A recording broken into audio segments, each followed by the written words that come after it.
Welcome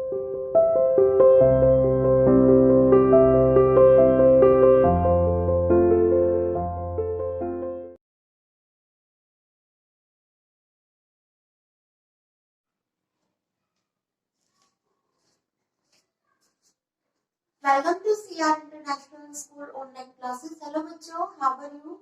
Hope everyone is fine and fit at home. Today I am here to take class 5th Math, Chapter 16 Money.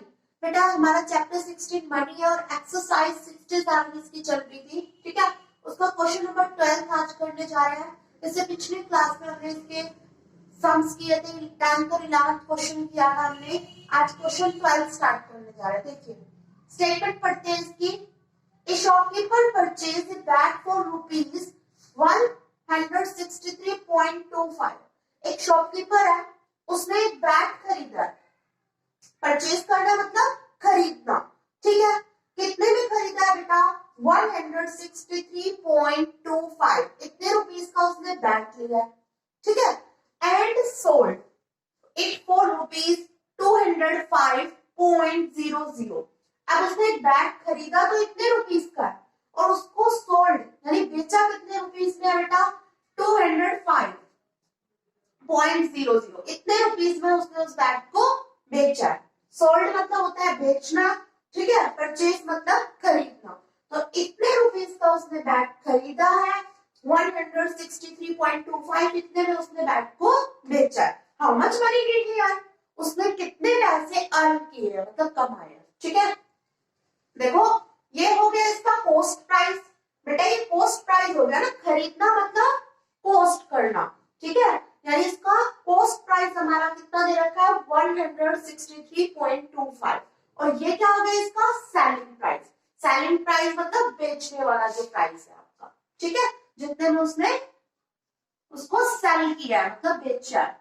Solution देखिए इसका क्या लिखेंगे हम सबसे पहले? Cost price of A bag. Bag का cost price, ध्यान रखना, बैग का कॉस्ट प्राइस. बेटा कॉस्ट प्राइस मतलब जितने में हमने बैग को खरीदा है. कितने में खरीदा है? रुपीज 163.25. इतने रुपीज में हमने बैग को खरीदा है. तो cost price of A bag हमारा ये हो गया, ठीक है? अब क्या लिखेंगे हम नेक्स्ट लाइन में? Selling price. Selling price of A bag. Bag का सेलिंग प्राइस कितना है बेटा? कितने रुपीस में उसने बैग को बेचा है? रुपीज 205.00. अब हमें फाइंड आउट क्या करना है? How much money did he earn? उसने कितने पैसे कमाए, ठीक है? तो हम यहाँ पर क्या लिखेंगे बेटा? शॉपकीपर अर्न मनी, ठीक है? और इन ब्रैकेट में आप यहाँ पर लिख दीजिए प्रॉफिट. अच्छा ये प्रॉफिट क्यों लिख रहे हैं? यहाँ पर देखिए कॉस्ट प्राइस मतलब खरीदने का प्राइस हमारा इतना है और बेचने का शॉपकीपर का प्राइस कितना है कि उसने कितने में बेचा है? 205.00. यानी ज्यादा में बेचा है ना, तो इसलिए यहाँ पर क्या होगा? प्रॉफिट ही हो रहा है.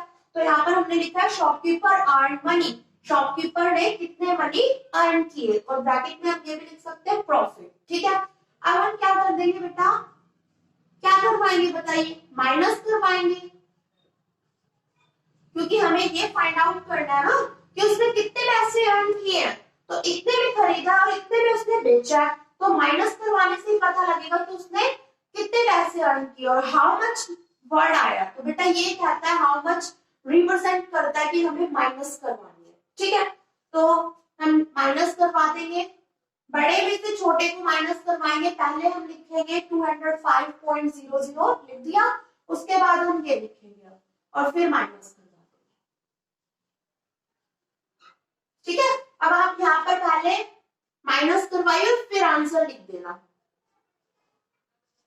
इस टाइप से नीचे भी आप करवा सकते हैं, अदरवाइज अपनी रफ नोटबुक में बैक साइड कहीं पर भी माइनस करवा के और फिर आंसर लिखिए. आप देखिए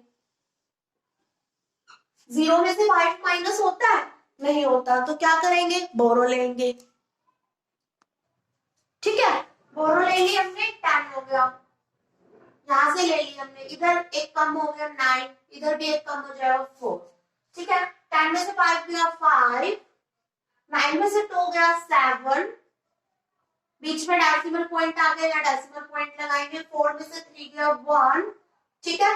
अब देखिए 0 में से 6 माइनस नहीं होता, इसलिए हमने आगे वाले से बोरो ले ली, ठीक है। इधर एक कम हो गया, 10 में से 6 माइनस किया 4, ठीक है। 1 में से 1 गया 0 और आगे रुपीस का सिंबल लगा, ठीक है। कितना आ गया हमारे पास बेटा, रुपीस 41.75 मीन्स रुपीस 41.75, ठीक है। ये हमारा आंसर आया।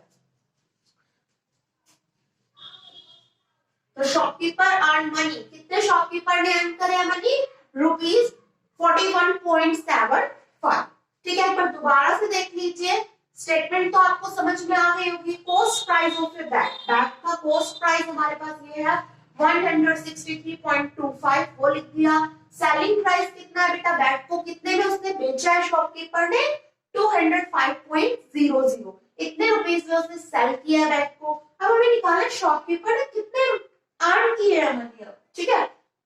जैसे अब ये निकालना है शॉपकीपर ने कितने अर्न किए हैं मनी, तो बेटा बड़े में से छोटा है तो माइनस करेंगे, जो ज्यादा है उसमें से कम वाले को माइनस करवा दिया, और साइड में इधर आप माइनस करवा के देख लीजिए, ठीक है।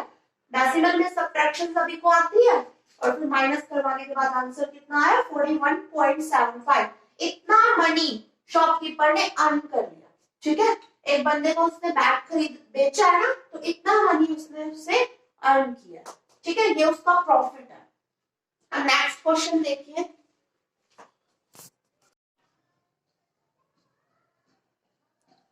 नेक्स्ट क्वेश्चन है बेटा question number 13, Manisha bought stationery worth of rupees 685.65, Manisha ने स्टेशनरी कुछ चीजें लिया, मतलब, ठीक है। स्टेशनरी में बेटा आपका पेंसिल, ठीक है, पेन और ये बुक्स वगैरह सब कुछ आ जाएगा, शार्पनर हो गया, ठीक है। Manisha bought stationery worth of rupees, इतने रुपीस का उसने स्टेशनरी प्रोडक्ट परचेज किया, ठीक है। कितने रुपीस लग गए उसके, 685.65, इतने रुपीस का उसने स्टेशनरी खरीदा, ठीक है। And gave a shopkeeper and gave 1000 rupees note to the shopkeeper, और उसने कितने रुपीस शॉपकीपर को दे दिए, 1000 रुपीस, ठीक है। इतने का उसने सामान खरीदा बेटा, और इतने रुपीस उसने शॉपकीपर को दिए, ठीक है। How much money did she get back, अब उसको पैसे वापस भी मिलेंगे ना, क्योंकि बेटा उसने सामान तो खरीदा है इतने रुपीस का, कितने का, 685.65, इतने रुपीस का तो उसने सामान परचेज किया, स्टेशनरी परचेज किया, और उसने 1000 रुपीस का नोट दे दिया शॉपकीपर को। अब वो उसको वापस तो देगा ना कुछ पैसे, ठीक है। तो हमें वही इस क्वेश्चन में फाइंड आउट करना है, how much money did she get back, उसको कितने पैसे वापस मिले, ठीक है। और हाउ मच आया तो बेटा क्या होएगा, इसमें माइनस होएगा, माइनस तो करवानी है ना, क्योंकि वापस कितने पैसे मिले हैं उसको, इसके लिए बड़े में से छोटा घटाएंगे, जब भी पता लगेगा ना कितने पैसे उसको शॉपकीपर से वापस मिले हैं। तो सॉल्यूशन देखिए इसका, सबसे पहले हम क्या लिखेंगे, टोटल अमाउंट पेड, उसने टोटल अमाउंट कितना पे किया, total amount paid, amount paid का मतलब क्या है बेटा, जितने रुपीस उसने पे किए, ठीक है। पे कितने रुपीस किया उसने शॉपकीपर को, 1000 रुपीज, ठीक है। टोटल अमाउंट पेड का मतलब है उसके द्वारा दिए गए टोटल पैसे, ठीक है, पे किए गए पैसे, कितने रुपीस उसने पे किया है शॉपकीपर को, रुपीस 1000, ठीक है। अब आएगा हमारे पास कॉस्ट ऑफ स्टेशनरी, स्टेशनरी कितने रुपीस की है बेटा, कितने रुपीस की है स्टेशनरी, 685.65, इतने रुपीस की उसकी स्टेशनरी है। अब हमें फाइंड आउट क्या करना है, बैलेंस, कि उसको कितने पैसे, how much money did she get back, उसको कितने पैसे वापस मिले, तो बैलेंस आएगा ना यहाँ पर, ठीक है। तो बेटा बड़ी वैल्यू क्या है इसमें 1000, इसमें से इसको छोटे वाले को माइनस कर देंगे, ठीक है। आप सब्ट्रैक्शन खुद करवाएंगे, कितना आएगा सब्ट्रैक्ट करवाने के बाद बेटा 314.35।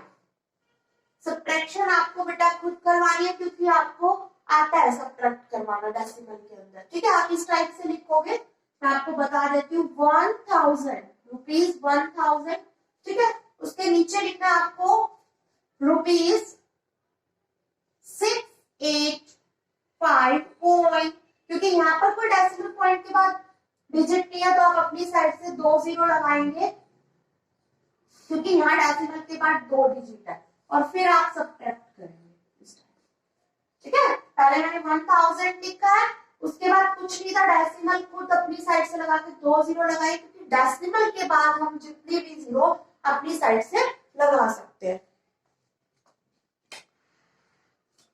ठीक है। और फिर हमने इसको देखा, यहाँ डेसिमल के बाद 2 डिजिट थी, इसलिए मैंने यहाँ 2 जीरो लगा दी, और फिर इसके नीचे ये वैल्यू लिखी, और अब आप सब्ट्रैक्ट करवाएंगे तो आपका कितना आएगा रुपीज 314.35, ठीक है। ये आएगा हमारा। तो हम लास्टली फाइनली लिख देते हैं hence Manisha got back rupees, कितने रुपीज उसको बैक मिले हैं 314.35। ये हमारा फाइनल आंसर, ठीक है। इस लाइन को हमने कहां से लिखा है बेटा, ये लास्ट की लाइन थी आपकी, how much money did she get back, तो यहाँ से लिखा है शी मतलब कौन है, शी यहाँ पर मनीषा, तो हेंस मनीषा गोट बैक रुपीज, इतने रुपीज उसको वापस मिले शॉपकीपर से, ठीक है। इसमें क्या था बेटा, मनीषा स्टेशनरी ऑब्जेक्ट लिया उसने शॉपकीपर से, इतने रुपीज का उसने स्टेशनरी ऑब्जेक्ट लिया, उसने 1000 का नोट दे दिया शॉपकीपर। अब वो उसको वापस तो देगा ना पैसे, क्योंकि उसने तो इतने रुपीज कम भी लिया है, ये स्टेशनरी ऑब्जेक्ट उसने इतने रुपीज का लिया, उसने नोट ज्यादा रुपीज का दे दिया, ठीक है, 1000 दिया उसने, ठीक है। जैसे कि आप जाते हो दुकान पे, आपने 5 रुपीज का कोई सामान लिया और आपने 10 का नोट दे दिया शॉपकीपर को, तो वो आपको वापस देगा ना कुछ पैसे, तो यहाँ पर भी सेम सिचुएशन है, ठीक है। और फिर उसने जो बैलेंस वापस दिया वो इतने रुपीज उसने वापस दिए, तो hence Manisha got back rupees this, ठीक है। तो ये आपको दोनों सम्स अच्छे से करने हैं, स्टेटमेंट अच्छे से इसकी समझ में है। We will meet in our next class, अगली क्लास में हम अपने नेक्स्ट क्वेश्चन डिस्कस करेंगे। Thank you.